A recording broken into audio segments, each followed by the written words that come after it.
அல்லாஹ் பக்கத்துல நம்ம போகணும்னா பேரண்ட்ஸ் நம்ம பக்கத்துல வச்சிருக்கணும். அல்லாஹ் விட்டு தூரமா நம்ம இருக்கணும்னா பேரண்ட்ஸ் விட்டு தூரமா இருந்தா போதும். அல்லாஹ் இடத்துல ரொம்ப கண்ணியமா நம்ம இருக்கணும்னா பேரண்ட்ஸ்ட நம்ம கண்ணியமா இருந்தா போதும்.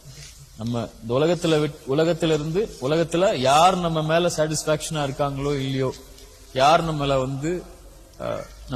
நல்ல புள்ள நல்ல பையன் சொல்றாங்களோ இல்லையோ, நம்ம மேல நம்ம அம்மா அப்பா சாட்டிஸ்பை ஆயிட்டாங்க, என் புள்ள தங்கமான புள்ள, என் புள்ள இபாதத்தான புள்ள, என் புள்ள கண்ணியமான புள்ளன்னு அம்மா அப்பா சாட்டிஸ்பை ஆயிட்டாங்கன்னா யார் சாட்டிஸ்பை ஆயிடுவா?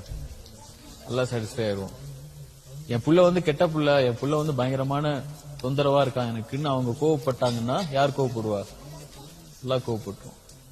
சரியா? இப்ப நம்ம எவ்வளோ மர்சிஃபுல்லா, எவ்வளோ கண்ணியமா, எவ்வளோ நம்ம சந்தோஷமா அவங்கள இருக்கும்போது பாத்துக்கணுமோ நம்ம அவங்கள நன்றியோட பாத்துக்கணும். சரியா?